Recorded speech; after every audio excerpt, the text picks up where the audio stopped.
मां सुभाष शर्मा आहियां, अहमदाबाद जो रहाकू आहियां ऐं 15 साल प्रिंसिपाल तरीक़े कमु करे मूं रिटायर कयो।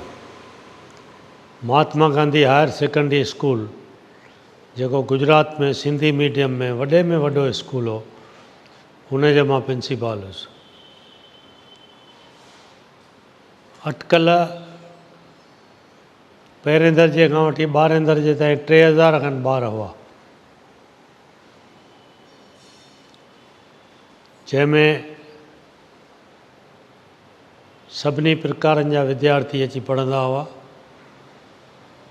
पर मीडियम सिंधी हूंदो हो।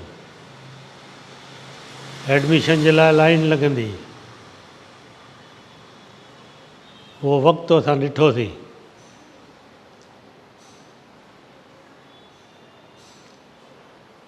लाइब्रेरी जो जिते सुवालु आहे, असांजी लाइब्रेरी एनरिच्ड लाइब्रेरी हुई। लाइब्रेरियन जो ख़र्च बि सरकार वटां मिलंदो हो, छाकाणि त ग्रांटेड स्कूल हुयो। लाइब्रेरियन जो नालो हो बिरजपाली, मिसिस बिरजपाली। पोइ गुज़ारे वई, घणा साल थिया।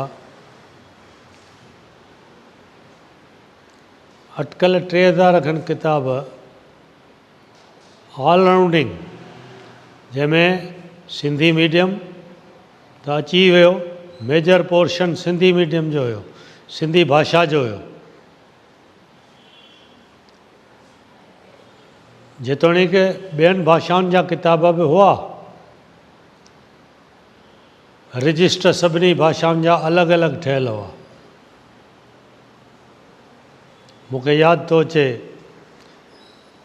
प्रिंसिपाल तरीक़े रजिस्टर जॾहिं ॾिसंदो हुउसि, मन खे ख़ुशी थींदी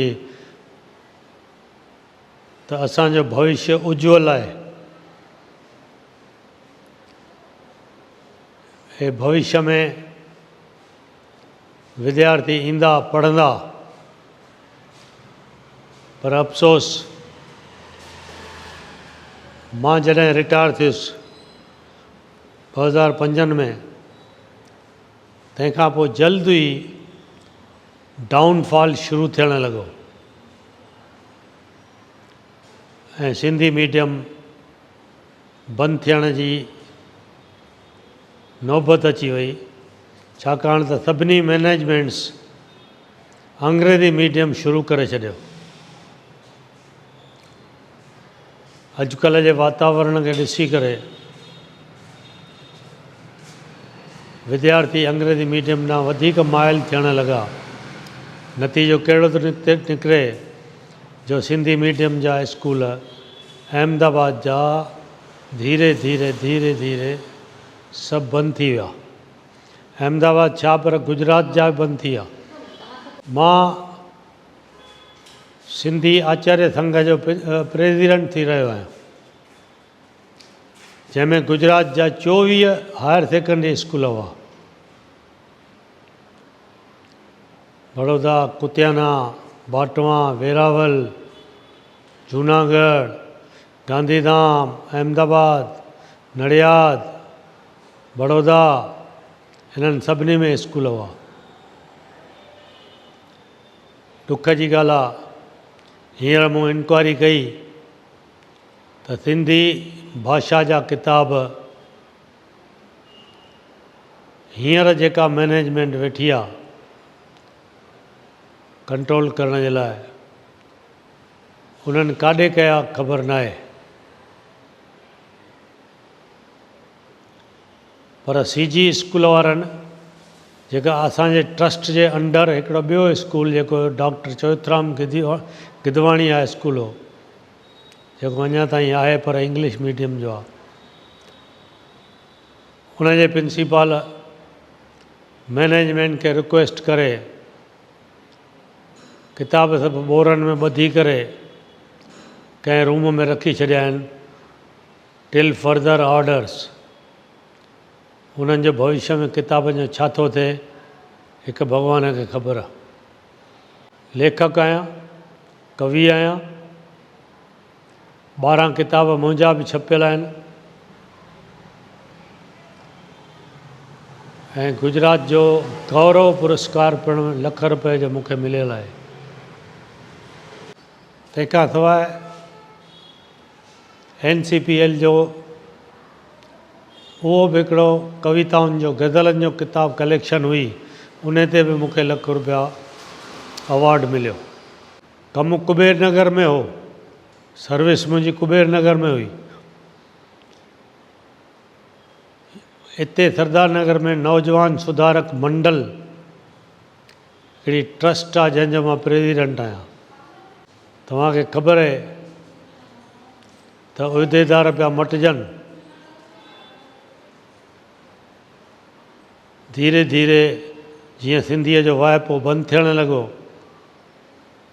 त अगेन ऑफिस बेयरर्स किताब किथे कयूं असांखे उहो कोन ॿुधायो वियो।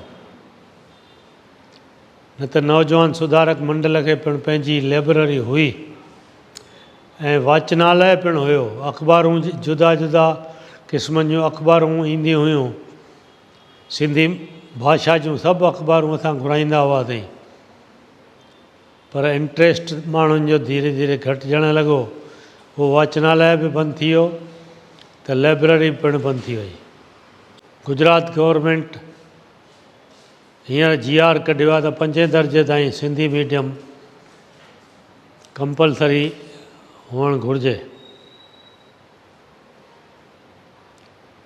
पर हींअर सभु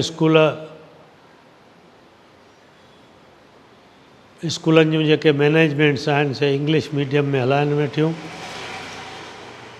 उन्हनि जो सिंधी, असांजो चवणु छा हो त सिंधी एज़ अ विषय करे भली ॾियो असांखे, सिंधी सब्जेक्ट चालू हुजे,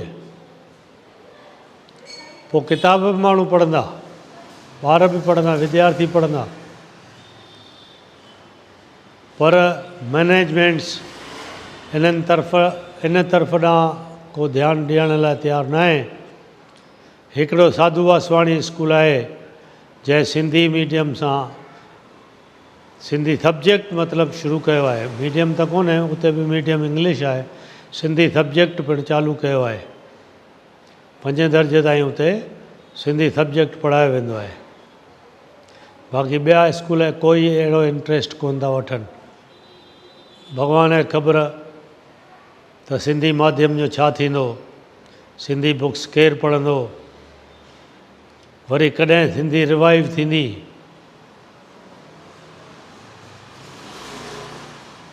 युग मटिजे थो, टाइम वरी अचे थो। सभई जेकॾहिं गॾिजी अहिड़ी जफ़ाकशी कनि, सभिनी स्कूलनि खे एप्रोच कनि त सिंधी एज़ अ सब्जेक्ट ॾेई सघनि था। काई वॾी ॻाल्हि कान्हे का उन्हनि जे लाइ, पर उन लाइ चाह न खपे, चाहे न, सिंधियत लाइ प्रेम खपे। वरना समाज जे अंदरां हिकु सिंधी वञे थो, पाण सां गॾु सिंधियत बि खणी थो वञे। सिंधियत आहिस्ते आहिस्ते, सिंधी भाषा आहिस्ते आहिस्ते लुप्त थींदी थी वञे। मां उमेद थो कयां त असां सिंधी भाषा खे लुप्त थियणु न ॾींदासीं, गुम थियणु न ॾींदासीं।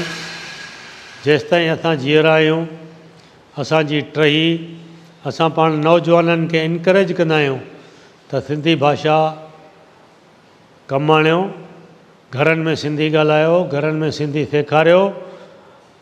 भविष्य में एॾो खज़ानो तव्हांखे मिलंदो जंहिंजी का हद न आहे। कंहिं बि भाषा में एतिरो खज़ानो कान्हे। हिकु स्कूल में 2-2, 2.5-2.5 हज़ार, 3-3 हज़ार किताब हुजनि जुदा जुदा विद्वाननि जा, इहा वॾी ॻाल्हि आहे। त असां उमेद था कयूं त सिंधी भाषा जा स्कूल वरी कंहिं महिल शुरू थियनि या अंग्रेज़ी मीडियम मां जेके अंग्रेज़ी मीडियम सां जेके स्कूल हलनि था उहे सिंधी विषय करे असांखे प्रोवाइड करे सघनि था। धन्यवाद।